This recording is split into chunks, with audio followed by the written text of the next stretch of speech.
an era of Commander where your deck is not defined necessarily by its power, but how it's constructed. Gone are the days of putting in all the best black cards and all the best blue cards into your shell, calling it a power level 3 just because of how you intend to use it. That intention is almost a self-proclamation of your Commander identity, who you are as a player, as that defines how you build your deck and the choices you make. That topic is something the Salubrious Snail wanted to tackle in his most recent video, the identity of a Commander player based simply on how they tutor, what they do pre and post, what they grab, the type of tutors they play. And I thought it was a really interesting topic because as a constructed player myself, I find myself leaning towards increased consistency, although that may not be so much as the spirit of the format. But even that statement is a little bit of a red herring when it comes to using it in any such argument based on how people are building their decks in bracket 3 and bracket 4. But before I go too far with it, let me know what you think in the comment section down below. What type of player are you? Are you the type of player to make the fun play all the time? Are you the type of player to always make the strategically correct play in the moment? What are the factors that define that for you? Because all that and more really defines what it means to be a Magic player for you. Forget Commander, it just means who you are in this realm of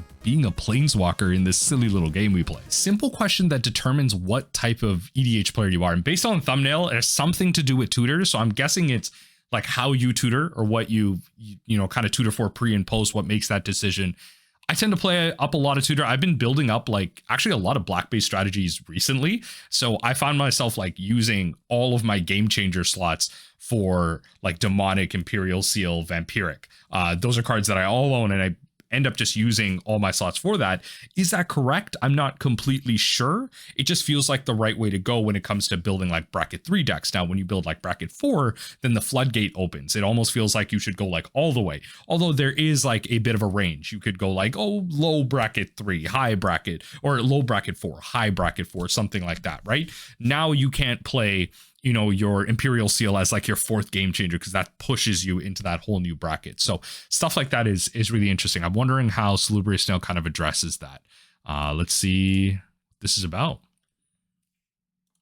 In my last video, I discussed how adding a single card to an EDH deck that simplifies or circumvents a task a player finds fun can have a negative impact on how playing that deck feels. That video generated a lot of buzz and discussion, which was great to see, and it also helped crystallize a handful of ideas that have been sloshing around my brain for the past several months. These ideas are complicated and span a variety of subjects, but they can be pretty straightforwardly introduced with a simple thought experiment. Okay. Let's say you have a tutor and there's a bonkers card, something very powerful in your deck. Okay. Do you tutor for the bonkers card? Just so things are a bit more tangible, let's say you're enlightened tutoring for a Skull Clamp in a mid-power tokens deck. A decently powerful tutor, and a draw engine that is probably leaps and bounds better than the next most powerful draw engine in the deck. Right. So, do you enlighten tutor for the Skull Clamp? I have devised 4 answers to this question, which segment 4 different perspectives on EDH philosophy, and those go as follows. Okay. Yes, I tutor for the Skull Clamp because I like Skull Clamp and I want to draw a shitload of cards, regardless of situation. Okay, just like for fun. I might choose not to tutor for the Skull Clamp because the number of cards it draws might not fit the vibe of this game. No, and in fact, I cut the Enlightened Tutor because I don't want the option of tutoring for the Skull Clamp. That's not me. And in fact, I cut the Skull Clamp because the number of cards it draws doesn't fit the vibe of my deck. I am definitely more so on the side of the second one. Doesn't fit the vibe of the game. That is me. Because I come from a play group, as I kind of learned Commander over the years. And then after that kind of worked with content creators and kind of expanded my horizons on the game, going to the LGS and all that stuff. I came from a play group that was very variable in their access and enjoyment of Magic. I have 3 players in that pod. One who's down for Magic, doesn't really research anything new, but they like the powerful stuff. They know what they know, and they're very like casual about it. Like they have like a relatively high power, like bracket 4 deck that they've been playing for a while, but we all go into that situation knowing what they're doing. Once they start feeding their graveyard a bit, they get their Kenrith out, like we start kind of seeing the signs and we're used to that.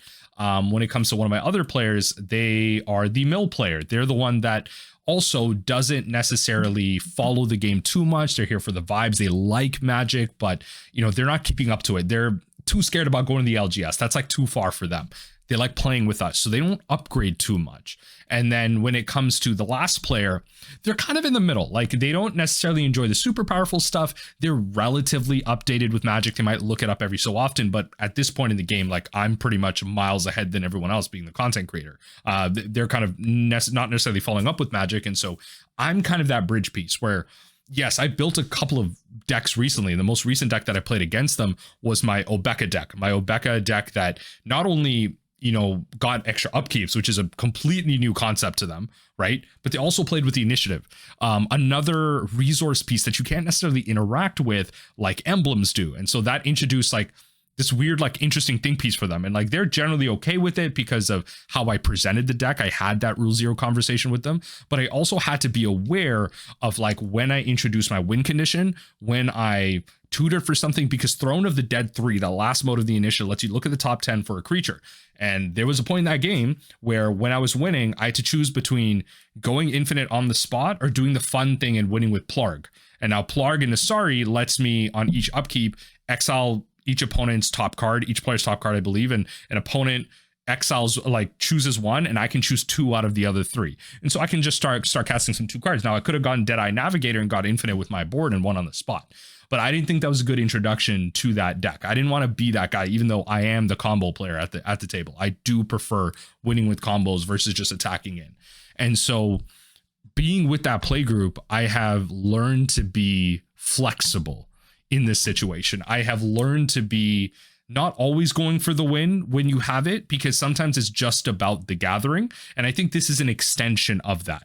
And so I find it really hard to be in one of the other 3. Like I like having the option, so I will not cut the Skull Clamp. I like having the option because outside of that play group, if I go to play this deck, I need the Skull Clamp. But cutting the tutor, that's a deck building thing. I don't know. Like, I guess there might be some consistency pieces that like allow you to get it, but I think like it's too far when it comes to Commander for us to like go down that route. I think there are redundancy pieces and certain cards that could act like Skull Clamp and you could build your deck that way. That's fair. That's just not how I build my decks personally. And when it comes to the first one, I don't know. I don't like being like I like going for the win, but I also don't want to pull myself out there as the arch enemy. And so bringing out Skull Clamp just cause might do. It may be clear which of these quadrants I personally fall into most frequently.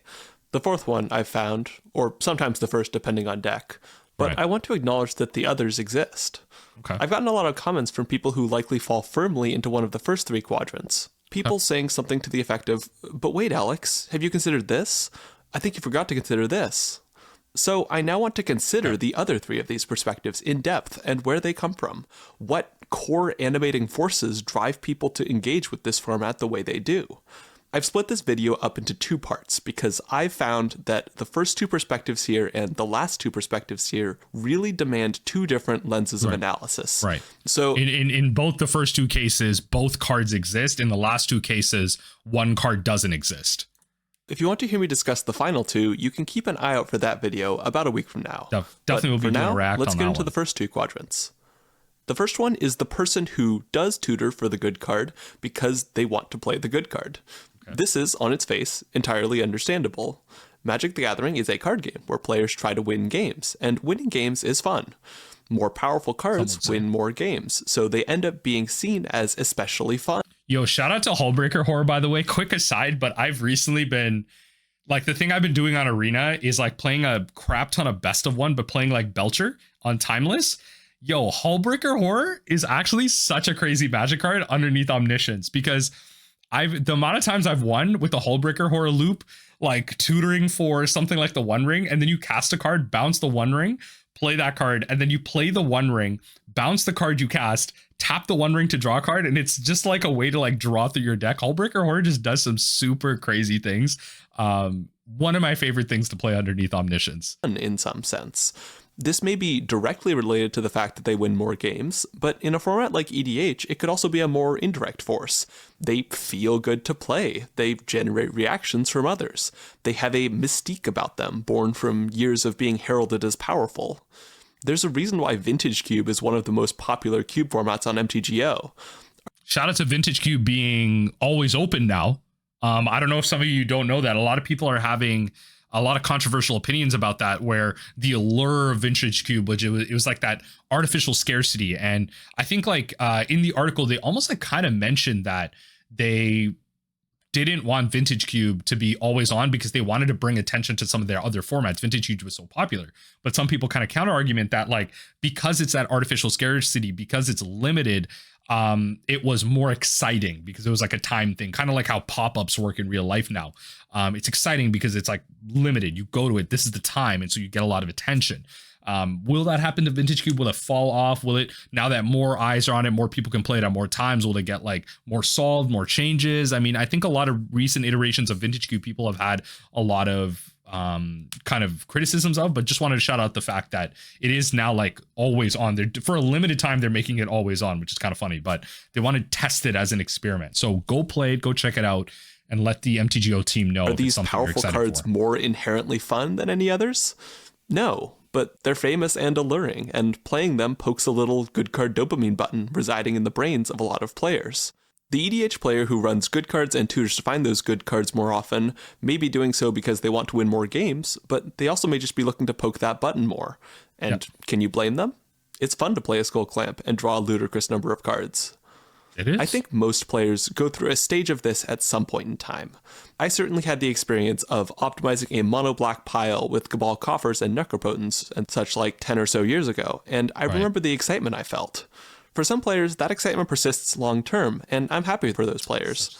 Maybe they make their way to CEDH, or maybe they just have a good time playing sweaty high-power piles against other sweaty high-power piles. Bracket 4 is 4. However, for myself and many others, the excitement of playing good cards for the sake of them being good does start to fade with time. Trotting out the same old powerful cards in the same ways just might not remain as enjoyable. And even if you do keep playing with them, you might need to change the way you play with them to keep them fresh. One way this can be done is changing the context in which you play a powerful card. So one way I also want to expand on this, and Salubrious Snail can maybe touch on this. So they're talking about the context of which you play a card. One of the reasons why I really like the bracket system in implementation, once I got to play with it, is as I started to brew some decks, again, the most recent one that I'm the most happy with is my bracket 3 Obeka deck, and I'm going to be taking my Wise Mothman deck and actually updating it to be a bracket 3 deck. Let me know if you all want to see an update video on that down below, because my first video on the Wise Mothman was actually pretty successful. A lot of you liked it. So I want to kind of try that with that deck. But I like the fact that I couldn't just play Psych Rift, like the Mystic Remora, all the tutors. Like I couldn't play all the busted cards in one deck and just be like, oh, this is just like a meme initiative deck. It's like power 6, 7 max, right? Forget the tutors. Now I actually have to make a concerted effort to, you know, my 3 game changers, as I was mentioning closer to the beginning of the video, are all the tutors, so like the demonic, vampiric, imperial, but then the rest of the cards end up having to be like, you know, brainstorm, ponder, include some shuffle effects. I actually think I ended up cutting some of those and maybe going with like preordains and stuff, like, because I really needed to select and grab like a mana rock early and a 4 mana initiative enabler early. So I chose options like stock up and stuff, like cards that try to imitate that power, but also were played in the sense of consistency. So like impulse effects and stuff like that. So I like the restriction that bracket 3 puts onto it. I'm curious how it ultimately ends up lining up at the end of April once they make their kind of final quote unquote implementation of this.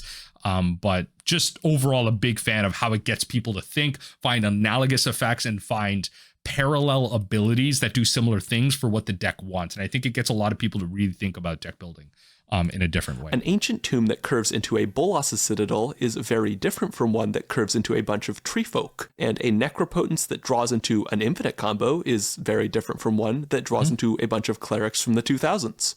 Put another way, powerful cards can go from a fun thing in their own right to a way to enable some other fun things that are a bit less powerful. Right. This isn't really a realm of deck building I tend to find myself in, but I can absolutely see the appeal. You get the enjoyment of playing powerful Magic cards and the enjoyment of enabling offbeat archetypes that might not be good enough with weaker support cards. And, going back to the premise of this video, tutors can help with this. If you want to guarantee having a piece of powerful support to hold up your otherwise questionable game plan, tutors can be a good way to do that, to have a consistent experience with your janky deck. This game doesn't have 10 Necropotences you can slip into your deck, and even if it did, that might not even be desirable. Yeah. Tutors are a nice way to work around that fact. Okay, so that's one way powerful cards can stay fresh, playing them in unusual contexts. The other way is getting to the... Like a lot of people talk about how, and this was actually really well said in a recent video of the, and I think it's one adage that I think a lot of people don't really like hone down on. This was said in a recent Distraction Makers video about how tutors are fundamentally not that great card. Right? They're essentially more expensive versions of other cards. Essentially, whatever you tutor for, the cost of that tutor is the tax on that card. If you're tutoring for a 4-mana card, the tutor is essentially a 6-mana version of that card. It's a more expensive version of that card. So why don't you just play another copy of that card in that situation? Of course, that's a little generalist. Like the tutor could be any card in that case, but this is why you get into the idea of like quality versus quantity decks. And this has been a concept for a while now, but I believe PVDDR kind of expanded on this, but the idea that you have a quality deck that looks for a few key pieces and wants to go off that way, and tutors are really powerful there. Whereas in a like Boros aggro deck, they have a quantity deck where they have a quantity of maybe low to the ground evasive creatures that want you to just beat you down. A lot of haste, first strike, stuff like that. Or, you know, just the creature based strategies might be more quantity decks, and the quality decks might be kind of ones that are combo based. And so in CDH, and I think in a lot of ways people can think of like commander decks being more quality based because of the redundancy that they have to put in. But in many ways, like because it's 99 card singleton, you almost can't say any commander deck can be quality based because of the variance of it. CEDH obviously tries to solve that, but in many ways, these decks end up just being quantity decks because you want to just have a lot of the same effect. You don't like, even the tutors end up being of similar effects. Like you're not really necessarily always looking for like 1 or 2 cards every single time. Everything ends up being quantity. And I think that's like the interesting distinction you have to make. And you know, you have to realize going into deck construction that a lot of times the tutor may not actually be that good. It may actually be better for you to draw cards, play the brainstorm, because brainstorm does let you see 3 net new cards. Obviously you can brainstorm lock yourself. So I'm not saying brainstorm goes in all blue decks. You should probably have some amount of shuffle effects to make sure you can just remove the top of your library, the cards that you put away. But in general, having more options might be better than just having one card that gives you quote unquote all the options, because even a lot of Magic players realize like you never counter the tutor, you counter the card that you tutor for because you make them pay the tax of the tutor. So there's a lot of things like that. And especially when it comes to Demonic Tutor, you put that card straight into your hand. If you play Imperial Seal or Vampiric Tutor, those cards go directly on top. Heck, even Worldly Tutor or Enlightened Tutor that they mentioned go directly on top. So a lot of times you're playing that at end step before your turn so that you can untap and draw that card. Shout out to all my Mesmeric Orb players that, you know, like my Mesmeric Orb mill players that like to punish players like that. So forcing them to play it on their turn just so they get it on their upkeep after those triggers. But hey, point where you don't even feel the need to play the good card every time it's available. And this brings me to the second group of players. These are the players who have the tutor and don't tutor for the Skull Clamp, or at least they don't always tutor for the best possible option. Right. I found that these are players who see tutors as a wonderful and freeing tool. Yep. You can find whatever you want with them. You can find a Skull Clamp, you can find a land, you can find a Leeching Lizard. I have tutored for land so many times. I've tutored for land drops so many times. Sometimes you need it. It's a very funny like adage in CDH as well. Don't be afraid to do it. You need to make your land drops. You need to have your resources. The world is your oyster. And there is a certain logic to this. Some games you might want a power card. Maybe you're behind, or maybe you want a chance at catching up with somebody running away with the game. But there also might be other games where you'd prefer to take it a little easier, play a little lower caliber, tutor for something a bit more mundane if it better fits the vibe of the game you're playing. I believe this to be the least popular of the 4 quadrants I laid out earlier, but for the people who fall into it, I'm genuinely happy for them. They are able to have fun doing something that I struggle to have fun doing, playing suboptimally on purpose. You know, in many ways, this feels like, you know, I do have a group hug deck. I'm a group hug player. And I enjoy the idea of controlling the table and having it be at my whimsy, but also the idea that sometimes you need to adapt to the vibe of the game where you're at. You know, if you're playing multiple games with these players, like maybe you don't want to come out on top initially, or, you know, whatever, right? You don't want to draw the ire of the table. Obviously, in situations like that where you need to manage people's emotions, there might be something deeper going on. You might want to have a rule zero or outside of game conversation around that. But sometimes it's not always just about being the best player. It's about like letting other people shine in your games too. Yes, you should win. Yes, you should want to win, but you can do that. You can want to win, but sometimes just in terms of what's going on at the table, life circumstances, or just the dynamics at play at the situation you're in, whether it be tournament, casual play, before, after games, in between, it might just be better not to get the optimal piece. And that's a hard thing to understand player to player. I kind of highlighted my personal situation where over time I've kind of adapted to be that player, being the enfranchised Magic player, becoming a content creator, and just being more aware than my opponent. So I always don't want to like throw things at them that they may not be specifically ready for. And obviously when I get into kind of other games with strangers, that kind of might shut off, and I'm always kind of there, likely to win and be that person at the table. But if I play with these players over time, I may actually slowly wean off of that because they know what I'm doing. And so maybe I might try and metagame with them where they know I'm going to tutor for the best piece, but I may not actually do that in this case. Or in a situation where maybe I'm trying to kingmake and get some other player to get their deck to really shine, and something like that, right? And some people may not like that. They may not like the fact that, oh, I needed their help to get this deck to work. But ultimately, you have to realize that the other players in the game are your resource. This isn't 1v1 constructed. The spells that your opponents are playing are like some of the best spells that you have control of. You have to use your words. You have to use the tools at play. You have to use the tokens that you have to trade. And when I say tokens, I mean in a broad sense.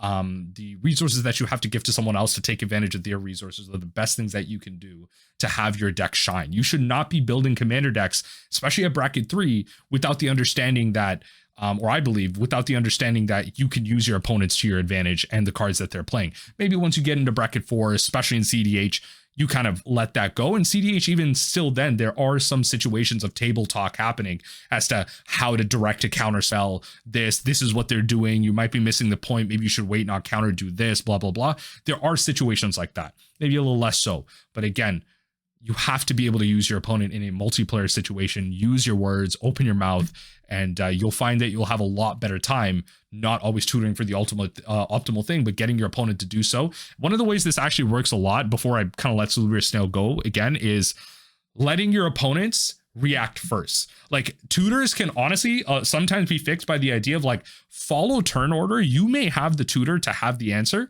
but maybe your opponent can do something as well. Like, go in turn order. If you're the last person in turn order and player number 1 does something, let player number 2 and 3 do something before they look at you.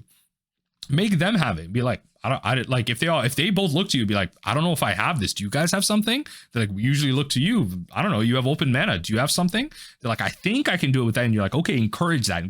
Don't always be that person that answers everything. You're putting yourself down. You're getting people to rely on you, and they will take advantage of that situation. So turn order is like a big way that you can maybe save some tutors or have these situations where you can look for something suboptimal instead of looking for the exact right answer in that situation, because you can force your opponents to look for that exact right answer. See, I treat the format of EDH as a 2-stage game, as I discussed in more detail in a video about combo decks last fall. During the first stage, the deck building stage, I'm in creative mode, crafting an experience for the future me to play with, thinking about the sorts of decks I might be facing, and trying to fine-tune what I'm building to create the most enjoyable games. During the second stage, though, when I'm actually playing a game, my goals are somewhat different. I treat it as a game where my objective is winning, and where I'm pursuing that under a set of constraints.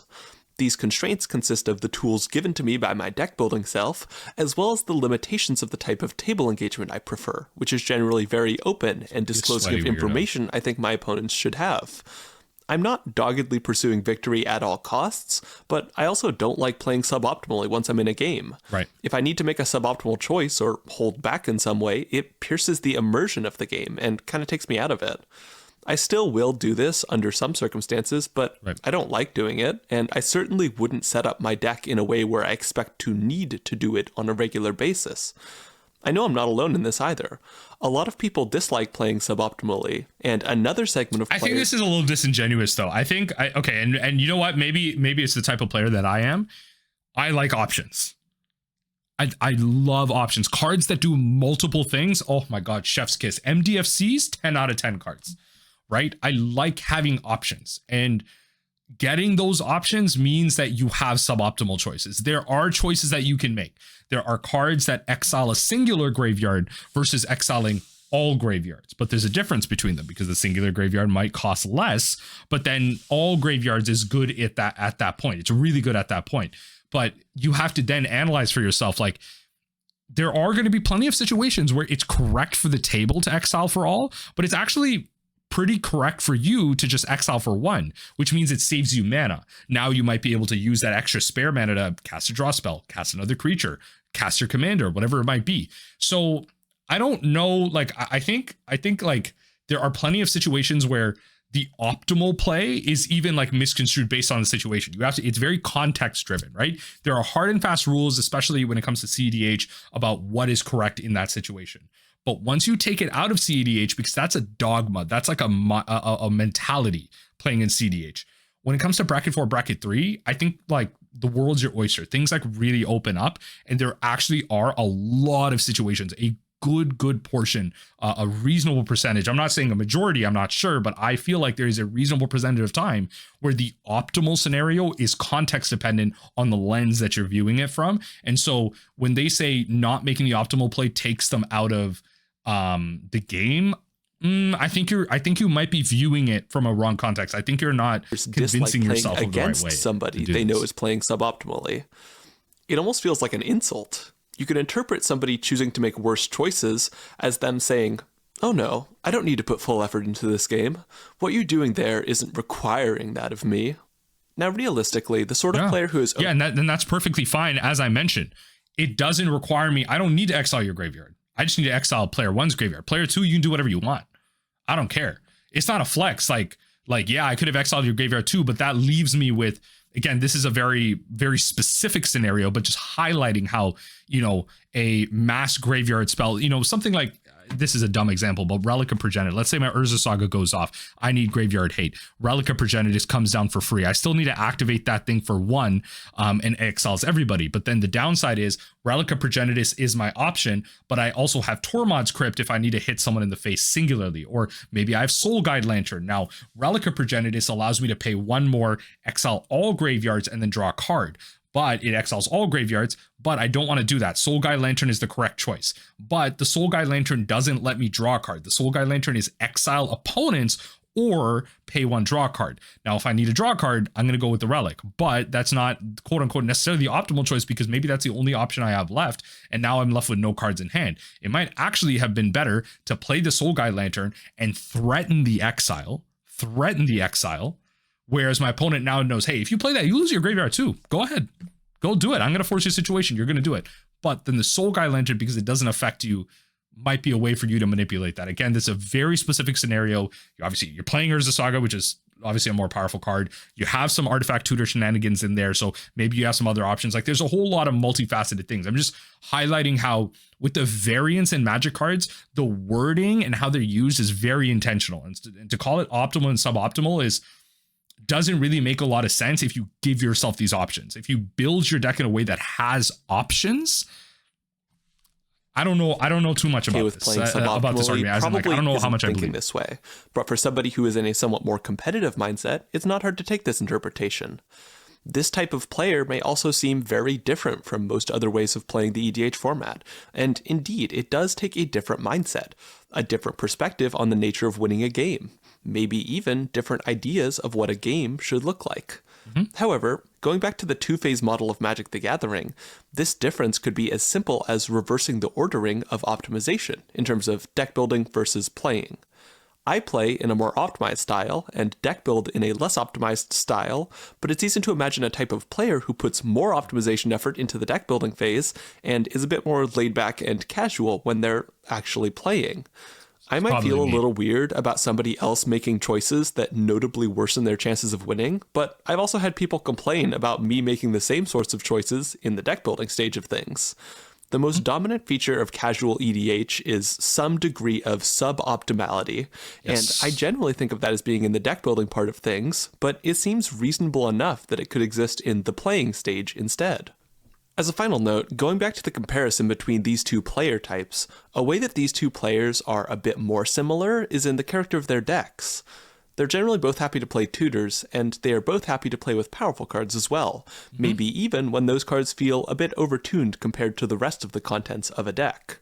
Right. Fundamentally, these things are just game pieces, and having them in a deck isn't an obstacle to the fun for these people. What I'll be talking about next week, on the other hand, is the opposite. It's players who are much more critical of what they put in their deck, one way or another. And, as you'll see when that video comes out, those particular perspectives have philosophical roots about as deep as it's possible to be. With that said, thanks for watching, and thanks to Architect for supporting the channel. I've been doing a lot of brewing lately.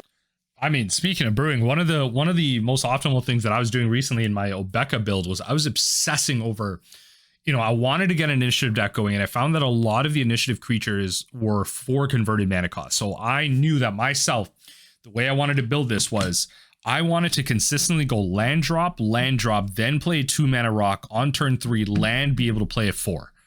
That's what I want to do as consistently as possible. So I put in so many 2 mana rocks, tutors for consistency, but also made sure that my curve, obviously I played as many initiative cards as I could that were, that just ETB play the initiative. It's a flicker style deck that wants you to use a Becca like 1 or 2 times, but doesn't really rely on the commander too much. But I knew that a lot of my spells were 3 or 4. I wanted to, make sure that I can cast those consistently to make sure I have the initiative and kind of get that going. I also wanted to make sure there were ETB effects, so if my opponent took it from me, I'm able to steal it because I'm generally tapping out for it. So the optimization of how many 2 mana rocks I include, and how many ways I have to ramp out to it were so key to me, especially because I'm not in green, I'm in Grixis, so I don't have a green-based mana ramp to do that, because then I would have to be playing a lot more 2 mana ramp spells versus 3, because I want to make sure I'm tapping out on 3 to play an initiative card and get that going as soon as possible. And so that was the kind of obsession that I had in terms of min-maxing that. But when I play it out, ultimately, making concessions as to how the table is working, because you also have to make decisions based on like what you believe players have, how they're playing, the deals that are happening at the table. I think like some of the points in this video, like I think I agree with the vast majority of it. I think some of it might just be missing a little bit of nuance, but I'm also interested to see next week's video to get like a full picture of what Salubrious Snail is talking about, or Alex, just learning that Snail's name is Alex. Maybe I haven't been paying attention enough in other videos, but we'll just call him Snail for now. Snail's video that maybe those other 2 philosophies play some overlap, and maybe I'm more like those. But let me know what you think after watching this video. What type of player are you? Do you find, based on the descriptions at the beginning, that you're maybe the bottom 2 or the 2 that were discussed in this video? I definitely still feel like I'm that top right, that second player. I like having those options. Calling it suboptimal may not be completely correct. It's all situation based, but maybe I'm also being cope and trying to defend myself. Who knows? I could be wrong as well. Snail's a smarter person here when it comes to commanders. So let me know what you think in the comment section down below, and I appreciate y'all watching this video.